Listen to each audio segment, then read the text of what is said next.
तो दोस्तों आज बिल्कुल डीप स्टेट के अंदाज में ही डोनाल्ड ट्रंप द्वारा डीप स्टेट और चाइना को कुछ इस लेवल की चोट दी है जिसका आकलन इस समय कर पाना तो बहुत मुश्किल है, लेकिन इसके इर्द गिर्द होने वाली घटनाक्रमों को आप आज की इस वीडियो के माध्यम से समझिए। देखिए, ऐसा तो बिल्कुल नहीं कहा जा सकता है कि जॉर्जिया मेलोनी हो, पीएम मोदी हो या फिर डोनाल्ड ट्रंप हो, ये उस लेवल का कोई कारनामा कर सकते हैं जैसा कि डीप स्टेट करता है। डीप स्टेट हमेशा ही इलीगल कामों को काफी लीगल वे में करने के लिए कैपेबल है। कारण ये है कि उनके पास एक पूरा इकोसिस्टम है, लेकिन बिना इकोसिस्टम के भी डोनाल्ड ट्रंप द्वारा डायरेक्टली गलत अपने आप को ठहराते हुए जिस तरह का कारनामा करके दिखाया है और जिस तरह की चोट इन्हें पहुंचाई है वो काबिले तारीफ है। तो देखिए, खबर कुछ इस तरह की है कि डोनाल्ड ट्रंप द्वारा जितने भी टैरिफ्स इंपोज किए गए थे दुनिया भर के देशों के ऊपर, उन सभी टैरिफ्स को इन्होंने 90 डेज के लिए पॉज कर दिया है और इनको रिव्यू में डाल दिया है। लेकिन सिर्फ यहाँ पर एक देश को छोड़ा गया है, चाइना। यानी चाइना के ऊपर जो टैरिफ इंपोज किए गए थे, जो 104% के आसपास पहुंच गए थे,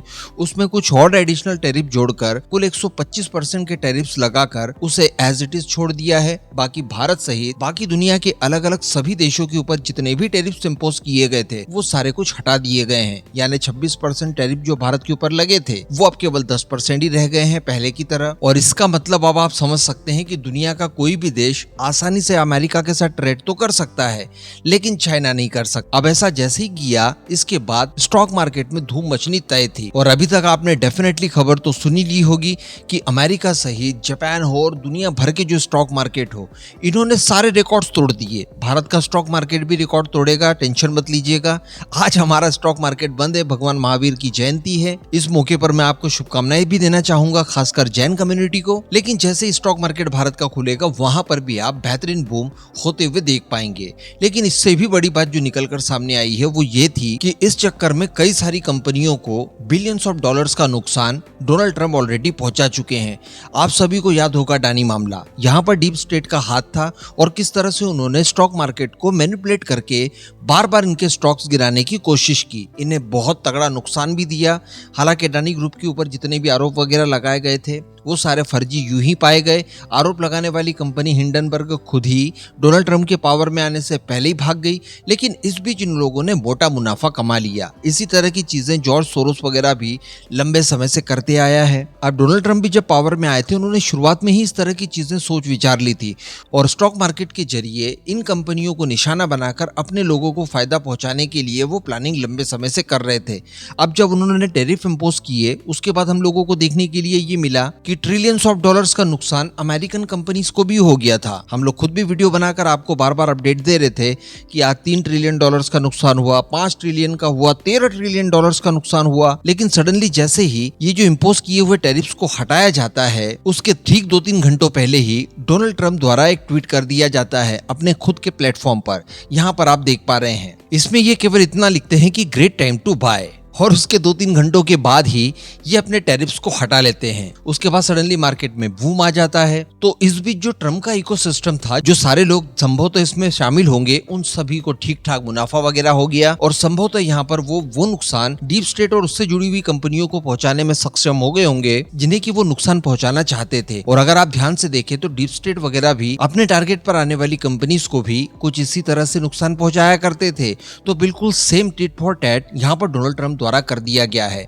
लेकिन अगर लिटरली चाइना की बात की जाए तो उसकी लंका लगी हुई है और ये भारत के लिए गोल्डन अपॉर्चुनिटी का गेट खोलती है। देखिए, हमारे यहाँ कुछ इस तरह के वीडियोस बना दिए गए थे। इनका दरअसल ये कहना था, या फिर ये एक तरह से दबाव बनाने की कोशिश कर रहे थे पीएम मोदी के ऊपर कि देखिए चाइना टिट फॉर टैट कर रहा है। उसने भी डोनाल्ड ट्रंप के टैरिफ्स के जवाब में 84% तक के टैरिफ इंपोज कर दिए हैं अमेरिका के ऊपर। वो डरता नहीं है, आप डरते हैं, इस वजह से आप टैरिफ्स नहीं लगा रहे हैं जवाबी कार्रवाई करते हुए। लेकिन अगर आप यहाँ पर फैक्ट्स जानना चाहें तो यहाँ पर आप देखेंगे कि यूएस चाइना के बीच में जो बायलैटरल ट्रेड होता है वो अप्रॉक्स 600 बिलियन डॉलर्स के आसपास का होता है। यहाँ पर चाइनीज एक्सपोर्ट की अगर बात की जाए तो वो 450 बिलियन डॉलर्स के आसपास है। यानी टोटल एक्सपोर्ट का लगभग 12.5% अकेले चाइना अमेरिका को एक्सपोर्ट करता है।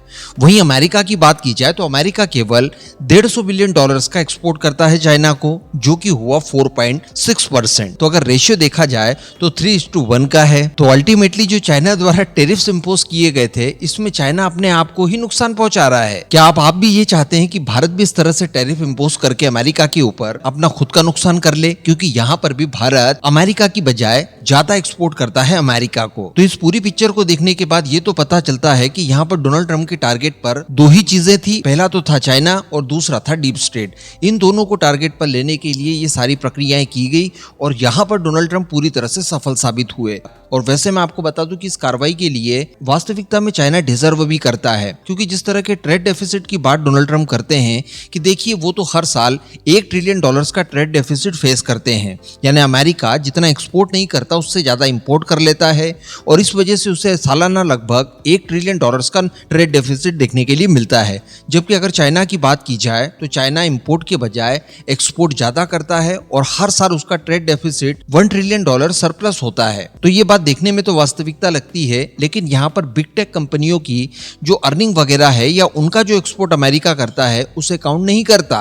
तो अगर भारत अमेरिका के बीच में जो बायलैटरल ट्रेड होता है या फिर अमेरिका और यूके के बीच में जो ट्रेड वगैरह होता है, इसमें ये लोग बिग टेक कंपनियों का जो मुनाफा है वो काउंट नहीं करते। माइक्रोसॉफ्ट आप इसमें ले सकते हैं, फेसबुक, गूगल, ट्विटर वगैरह ले सकते हैं, या गूगल की अलग अलग जो सर्विसेज वगैरह है वो ले सकते हैं। तो इन सबको अगर मिला जुला लिया जाए तो वास्तविकता में किसी तरह का कोई ट्रेड डेफिसिट डोनाल्ड ट्रंप को नहीं होता। लेकिन चाइना की बात की जाए तो ये सारी बिग टेक कंपनी और जितनी भी डिजिटल सर्विसेज है ये चाइना में प्रतिबंधित है। वहां ना गूगल चलता, ना फेसबुक, ना व्हाट्सएप, ना कुछ भी। तो ऐसी परिस्थिति में अमेरिका को एक्चुअली ट्रेड डेफिसिट चाइना के मुद्दे पर ज्यादा हो रहा था। तो यहाँ पर चाइना के ऊपर जो टैरिफ्स लगाए गए थे उन्हें एज इट इज रखना हर हाल में मोरली सही माना जा सकता है। अब इसका क्या इम्पैक्ट पड़ेगा इन फ्यूचर, तो देखिए बहुत बड़ा पड़ेगा कि अमेरिका की जितनी भी कंपनियां चाइना के अंदर मैन्युफैक्चर वगैरह कर रही है वो उठकर भागेंगी और सबसे भरोसेमंद देश उनके सामने भारत ही दिखाई देगा। क्योंकि वो कंपनियां भी सोचेंगी कि डोनाल्ड ट्रंप फ्यूचर में भी इस तरह की कार्रवाइयां कर सकते हैं, लेकिन चूंकि भारत एक बड़ा देश है, मैन्युफैक्चरिंग सस्ती है,